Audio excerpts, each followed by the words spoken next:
વિદ્યાર્થી મિત્રો, આપણે જ્યાં સુધી તમે બધા ઝૂમ એપ ડાઉનલોડ ન કરો ત્યાં સુધી આપણે 2-3 દિવસ આ યુટ્યુબના માધ્યમથી વિડીયો લેક્ચરથી મળીશું. મિત્રો, આની અંદર આપણી પાસે અત્યારે કોઈ પાઠ્યપુસ્તકો અવેલેબલ નથી, તો અમે તમને આ જે ભણાવીએ છીએ એનો સ્ક્રીનશોટ લઈ લેવાનો તમારે અને નોટબુકમાં નોંધી દેવાનું. વિડીયો એટલા માટે રાખ્યા છે અત્યારે કે ઝૂમ એપ ઉપર એકવાર લાઈવ લેક્ચર ચાલુ થઈ જાય પછી જો આપણે સમય હાજર ના હોઈએ, આપણી પાસે ફોન અવેલેબલ ના હોય તો આપણે સમય જોઈ શકતો એ વસ્તુ જતું રહે છે, આપણે એને જોઈ શકતા નથી. જ્યારે વિડીયો આપની અનુકૂળતાએ જોઈ શકો છો. તો શરૂઆતના 2-3 દિવસ 4 દિવસ સુધી આપણે આ માધ્યમથી મળીશું, યુટ્યુબના માધ્યમથી. યુટ્યુબમાં એક મર્યાદા છે કે 15 થી 20 મિનિટથી વધારે લાંબો વિડીયો બનાવી શકાતો નથી, બરોબર? એટલે આપણે વિષય વસ્તુનો એક ટોપિક આપણે ભણીશું. તો આજે હું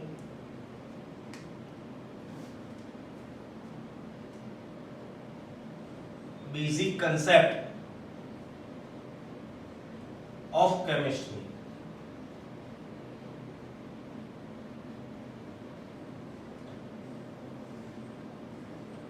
તો મિત્રો, સૌથી પહેલા આપણા મતે કેમિસ્ટ્રી એટલે શું? What do you mean by chemistry? What do you mean by chemistry? તો કેમિસ્ટ્રી એટલે શું? પરમાણુ, અણુ કે આયન સાથે ઘણી બધી વ્યાખ્યાઓ છે, પણ બેઝિક થી શરૂ કરું છું. પરમાણુ, અણુ કે આયન સાથે સંકળાયેલું વિજ્ઞાન. તો મિત્રો, અહીંયા સૌથી પહેલા વાત કરીશું આપણે પરમાણુ. પરમાણુને મિત્રો અંગ્રેજીમાં એટમ કહે છે. તો એટમ કોને કહીશું મિત્રો? તત્વનો સૌથી નાનામાં નાનો કણ.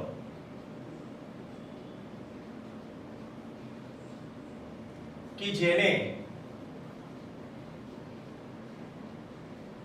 શું કહે છે? પરમાણુ કહે છે. A fundamental particles of an elements.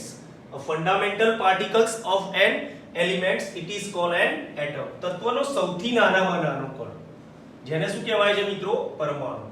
હવે આપણા માટે મિત્રો અહીંયા બીજી વાત આવી, તત્વ.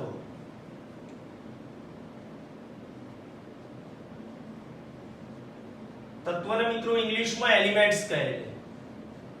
તમે 10th ની અંદર મિત્રો ભણી ગયા ધાતુ તત્વો, અધાતુ તત્વો અને અર્ધધાતુ તત્વો.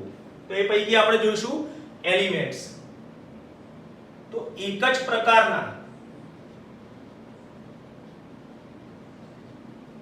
પ્રકારના પરમાણુના બનેલા પદાર્થને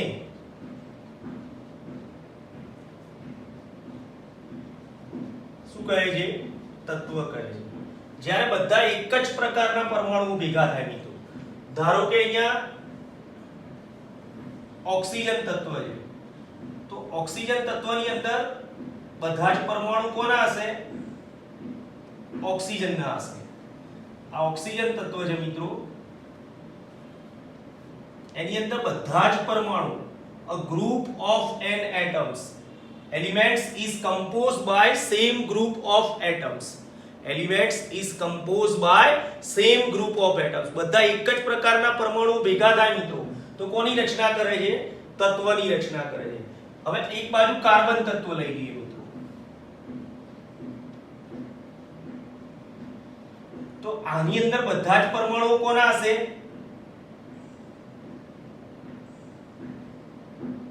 કાર્બનના. તો બધા જ આ કાર્બન તત્વની અંદર બધા જ પરમાણુઓ કોના હશે? કાર્બનના. એમાં કોઈ પણ પરમાણુનું વજન કેટલું હશે? 12 ગ્રામ.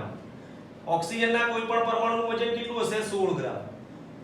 ઓક્સિજનના કોઈ પણ પરમાણુ કયા સ્વરૂપે હશે? વાયુ સ્વરૂપે.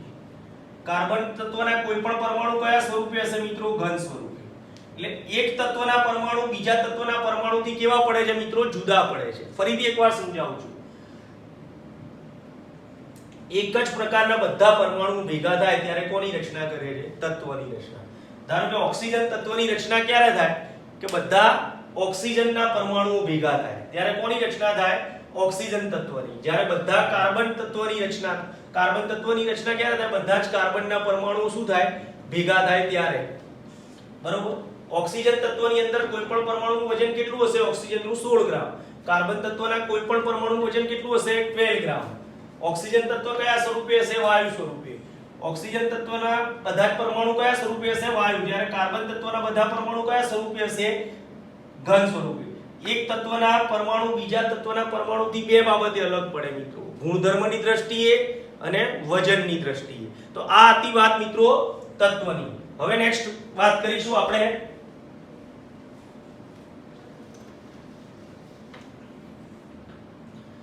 આગળ વધીશું મિત્રો, પરમાણુની જ વાત કરીશું. તો પરમાણુની અંદર તત્વોની વાત આવી એટલે આપણે તત્વોની વાત કરીએ. તત્વો મિત્રો ત્રણ પ્રકારના છે: ધાતુ તત્વો, અધાતુ તત્વો અને અર્ધધાતુ તત્વો. Metal, non metal and semi metal. હવે વાત કરીશું મિત્રો પરમાણુની. તો પરમાણુ જે છે મિત્રો તત્વનો સૌથી નાનામાં નાનો કણ છે. પરમાણુ અંગેનો સૌપ્રથમ ખ્યાલ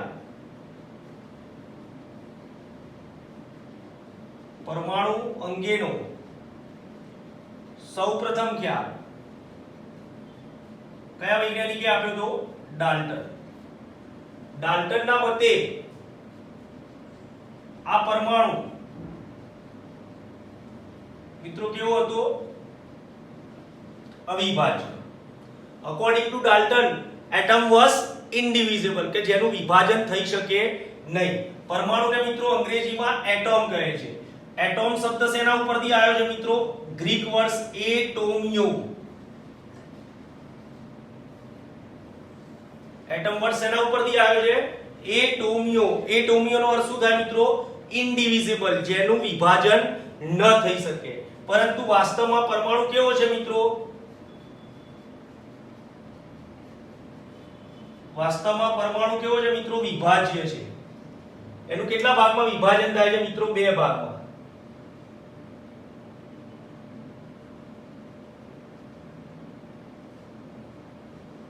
એક આવશે કેન્દ્ર અને બીજું આવશે કક્ષા. એટલે જે વૈજ્ઞાનિકો માનતા હતા કે પરમાણુ કેવો છે? અવિભાજ્ય છે, એ ધારણા પાછળથી કેવી ઠરી મિત્રો? ખોટી ઠરી. પરમાણુ વાસ્તવમાં કેવો છે મિત્રો? વિભાજ્ય છે. એના કેટલા ભાગમાં વિભાજન થાય છે? બે ભાગમાં, કેન્દ્ર અને કક્ષા. તો મિત્રો આનો સ્ક્રીનશોટ લઈ લો બધા, બરોબર? પછી આપણે આગળ વધીએ. એટલે તમે આ નોટબુકમાં ઉતારી લેજો આનો સ્ક્રીનશોટ લઈ, બરોબર? ચલો ફટાફટ સ્ક્રીનશોટ લઈ લો.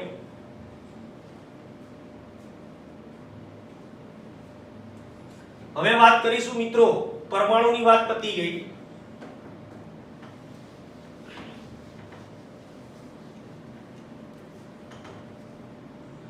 તો પરમાણુ મિત્રો એનો સૌપ્રથમ ખ્યાલ જ્હોન ડાલ્ટને આપ્યો હતો. જ્હોન ડાલ્ટનના મતે પરમાણુ કેવો છે? અવિભાજ્ય છે. પણ પાછળથી એની ધારણા ખોટી ઠરી. પરમાણુ કેવો છે? વિભાજ્ય છે. એના બે ભાગમાં વિભાજન થાય છે, એક કેન્દ્ર અને બીજું કક્ષા. હવે મિત્રો પરમાણુમાં તમે જાણો છો ત્રણ મૂળભૂત કણો આવેલા છે.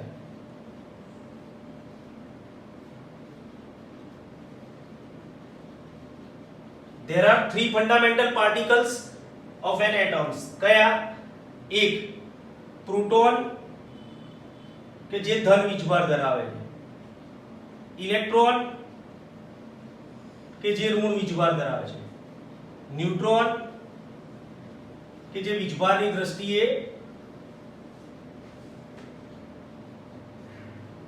કેવા છે? તટસ્થ છે મિત્રો. તો આ હતી વાત મિત્રો પરમાણુ. ફરીથી એકવાર સમજાવું છું મિત્રો, પરમાણુ કોને કહેવાય? તો તત્વનો સૌથી નાનામાં નાનો કણ. A smallest or fundamental particles of an element, it is called an atoms. અહીંયા પરમાણુની વ્યાખ્યામાં તત્વ આવે છે. તો તત્વ સમજી લઈએ આપણે. તત્વ કોને કહેવાય? જ્યારે બધા એક જ પ્રકારના પરમાણુ ભેગા થાય ત્યારે કોની રચના કરે છે? તત્વની. Okay, elements is composed by same group of atoms. Next, ત્યારબાદ પરમાણુ અંગેનો સૌપ્રથમ ખ્યાલ કોણે આપ્યો તો મિત્રો? ડાલ્ટન. ડાલ્ટનના મતે પરમાણુ કેવો હતો? અવિભાજ્ય. પરંતુ પાછળથી એ ધારણા કેવી પડી? ખોટી. પરમાણુ વાસ્તવમાં કેવો છે? વિભાજ્ય. કેન્દ્ર અને કક્ષા એમ એનું બે ભાગમાં શું થાય છે મિત્રો? વિભાજન થાય છે. એટલે પાછળથી ખબર પડી કે પરમાણુ તો કેવો છે? વિભાજ્ય. પરમાણુમાં મૂળભૂત કેટલા કણો આવેલા છે? 3. પ્રોટોન, ઇલેક્ટ્રોન અને ન્યુટ્રોન. હવે વાત કરીશું મિત્રો આપણે અણુની.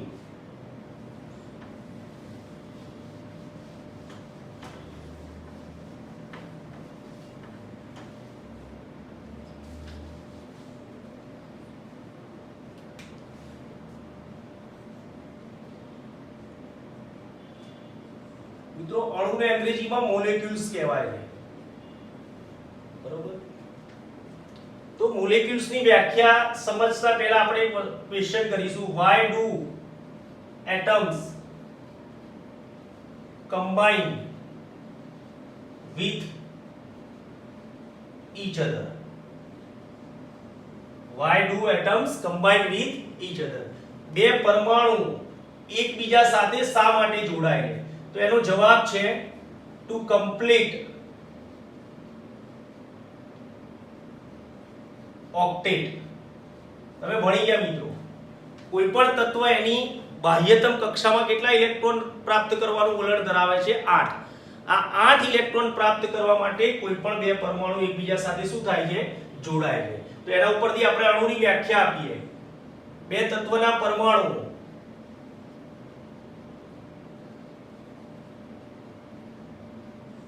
એકબીજા સાથે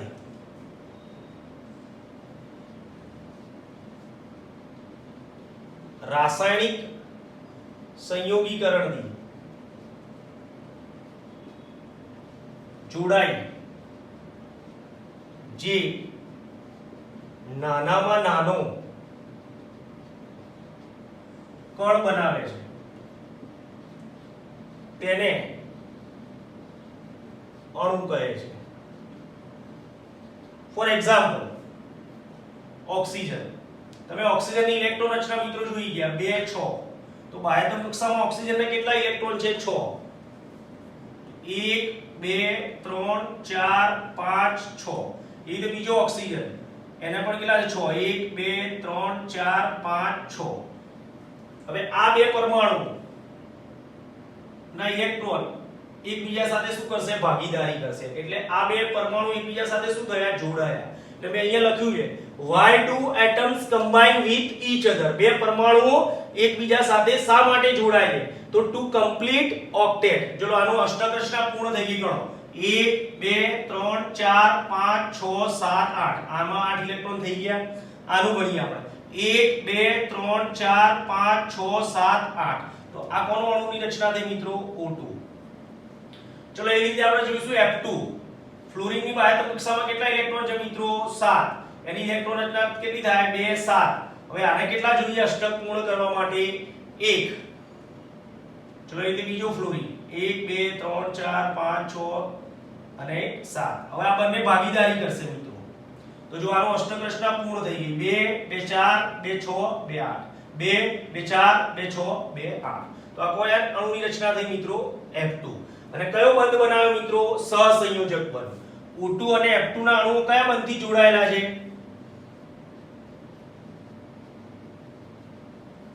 કેમિસ્ટ્રીમાં મિત્રો આપણે બંધ વિશે પણ ભણીશું.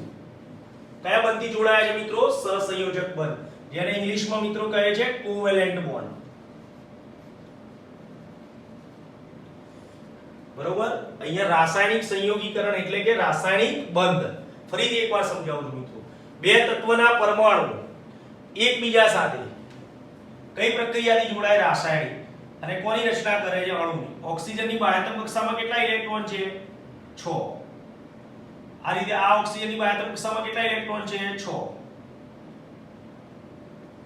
બંને વચ્ચે શું થઈ? ભાગીદારી. તો આનું પણ અષ્ટક પૂરું થઈ ગયું 1 2 3 4 5 6 7 8. આનું પણ પૂરું થઈ ગયું 1 2 3 4 5 6 7 8. એવી રીતે ફ્લોરિન 1 2 3 4 5 6 અને 1 7. એની બાહ્યતમ કક્ષામાં કેટલા ઇલેક્ટ્રોન હતા? 7. એટલે આ ફ્લોરીનની બાહ્ય કક્ષામાં કેટલા ઇલેક્ટ્રોન હતા 7 1 2 3 4 5 6 અને 7 પણ આ બંને એકબીજા સાથે બાહ્ય કક્ષાના ઇલેક્ટ્રોનની શું કરી ભાગીદારી કરી તો F2 નો શું કર્યો મિત્રો અણુ તો આ વાત થઈ મિત્રો અણુની હવે કેટલીક વાર મિત્રો શું થાય કે ચલો સ્ક્રીનશોટ લઈ લો બધા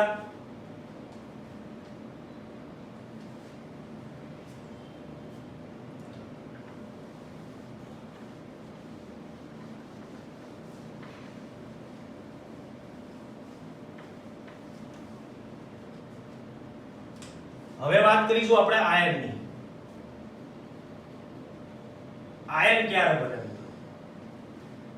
તો જ્યારે કોઈ પણ તટસ્થ પરમાણુ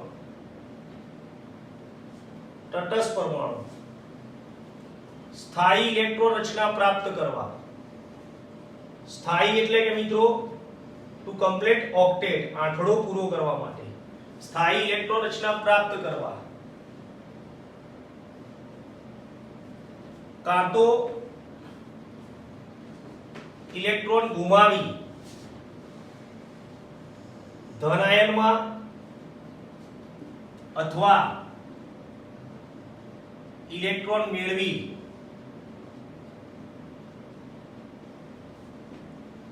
શેમાં પરિણમે છે મિત્રો ઋણ આયનમાં પરિણમે એટલે આયનો મિત્રો બે પ્રકારના હોય પોઝિટિવ આયન અને નેગેટિવ આયન ફોર એક્ઝામ્પલ ધારો કે સોડિયમ છે સોડિયમ તત્વ છે એની ઇલેક્ટ્રોન રચના કેટલી છે 2 8 1 મેં પહેલા જ કહ્યું તમને મિત્રો કે બાહ્યતમ કક્ષામાં કોઈ પણ તત્વ કેટલા ઇલેક્ટ્રોન રચનાનું વલણ ધરાવે 8 હવે સોડિયમે છેલ્લી કક્ષામાં 8 ઇલેક્ટ્રોન કરવા કેટલા ઇલેક્ટ્રોન ગુમાવવા પડે 1 તો કયો આયન બનશે ધન આયન જેટલા ઇલેક્ટ્રોન ગુમાવે એટલું એના ઉપર કયો વીજભાર જમા થાય ધન વીજભાર તો ઇલેક્ટ્રોન રચના કેટલી થઈ ગઈ 2 8 એટલે આને 8 ઇલેક્ટ્રોન કરવા માટે 1 ઇલેક્ટ્રોન શું કરવો પડ્યો ગુમાવવો પડ્યો ચલો ક્લોરીન ક્લોરીનની બાહ્ય કક્ષામાં કેટલા ઇલેક્ટ્રોન છે મિત્રો 2 8 7 હવે આને આઠડો કરવો હોય તો કેટલા ઇલેક્ટ્રોન મેળવવા પડે 1 આ 1 મેળવે જે જો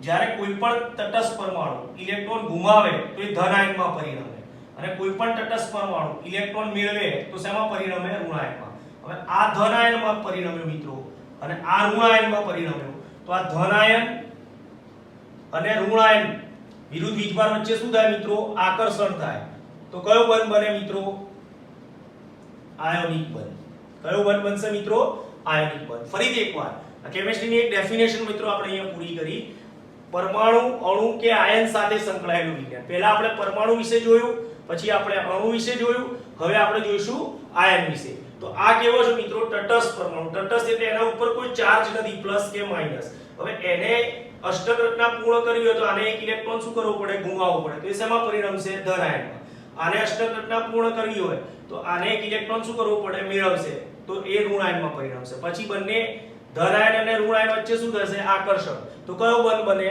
આયનિક તો સાથે સાથે મિત્રો આપણે બંધ પણ જોઈ ગયા એક સહસંયોજક બંધ જોયો કે જેમાં તત્વના પરમાણુઓ એકબીજા સાથે ઇલેક્ટ્રોનની શું કરશે ભાગીદારી કરી અને અષ્ટક રચના પૂર્ણ કરે તો કયો બંધ બનતો તો સહસંયોજક બંધ અને જ્યારે તત્વના પરમાણુ અષ્ટક રચના પૂર્ણ કરે ત્યારે તે ધન આયન અને ઋણ આયનમાં પરિણમે ધન આયન અને ઋણ આયન વચ્ચે જ્યારે વીજ આકર્ષણ થાય ત્યારે કયો બંધ બને મિત્રો આયોનિક બને તો ચલો આનો સ્ક્રીનશોટ લઈ લો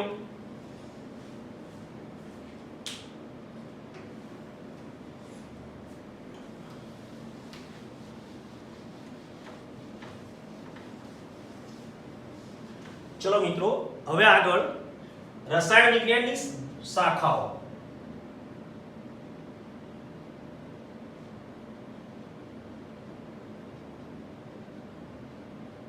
બ્રાન્ચ ઓફ કેમિસ્ટ્રી તો કેમિસ્ટ્રીમાં સૌથી પહેલા આવશે મિત્રો કાર્બનિક રસાયણ જેને આપણે કહીશું મિત્રો ઓર્ગેનિક કેમિસ્ટ્રી જે તમે 10th ની અંદર મિત્રો એસિટિક એસિડ ફોર્માલ્ડિહાઇડ પછી આલ્કોહોલ બરોબર આ જે બધા ચેપ્ટર્સ આવતા હતા ક્રિયાશીલ સમૂહ ફંક્શનલ ગ્રુપ બરોબર એ બધું શું કહેવાય મિત્રો ઓર્ગેનિક કેમિસ્ટ્રી અકાર્બનિક રસાયણ જેને આપણે કહીશું મિત્રો ઇનઓર્ગેનિક કેમિસ્ટ્રી. 10th ની અંદર મિત્રો તમારે ધાતુ, અધાતુ, અર્ધધાતુ તત્વો આવતા હતા. એ શું હતું? અકાર્બનિક રસાયણ. ફિઝિકલ કેમિસ્ટ્રી મિત્રો એસિડ, બેઝ, સોલ્ટ આ બધું જે આવતું હતું એ ભૌતિક રસાયણ. ત્યારબાદ જૈવ રસાયણ, બાયોકેમિસ્ટ્રી. મિત્રો આપણે શ્વાસ લઈએ છીએ તો અને જીવવા માટે પાણી લઈએ છીએ. Water is more essential four our life and oxygen is also essential. તો આ ઓક્સિજન છે, વોટર છે, પછી આ વનસ્પતિ છે કે જે સૂર્યપ્રકાશની હાજરીમાં ક્લોરોફિલની મદદથી મેગ્નેશિયમ સાથે સંકીર્ણ સંયોજન બનાવી અને પોતાનો ખોરાક તૈયાર કરે છે. આ બધું જે છે મિત્રો, બરોબર, 6CO2 + 6H2O gives 6H12O 6 + 6O2 એ બધું શું છે મિત્રો? બાયોકેમિસ્ટ્રી છે. આપણી બોડી કઈ રીતે વર્ક કરે છે એ પણ શું છે? બાયોકેમિસ્ટ્રી છે. ત્યારબાદ છે મિત્રો ઔદ્યોગિક રસાયણ.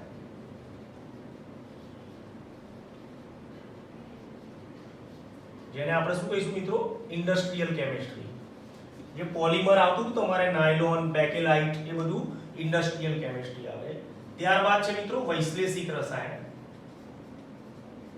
જે તમારે આગળ આવશે, અત્યારે નહીં આવે. Analytical chemistry. તો મિત્રો આજે આપણે રસાયણ વિજ્ઞાન અને રસાયણ વિજ્ઞાનના પ્રકાર વિશે જોયું. રસાયણ વિજ્ઞાનની શાખાઓ છે organic, inorganic, physical, bio, industrial અને એનાલિટિકલ. તો આજે મિત્રો પહેલા વિડિયોની અંદર તમને મેં કેમિસ્ટ્રી વિશેનો કન્સેપ્ટ ખ્યાલ આવ્યો. આવતીકાલે આપણે ઇમ્પોર્ટન્સ ઓફ કેમિસ્ટ્રી જોઈશું કે કેમિસ્ટ્રી આપણા જીવનમાં ક્યાં સંકળાયેલું છે અને મેટર વિશે જોઈશું.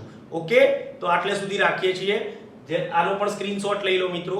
જે સ્ક્રીનશોટ લો એ સ્ક્રીનશોટને મિત્રો નોટબુકમાં નોટ કરવાના. ઓકે, ચલો બાય.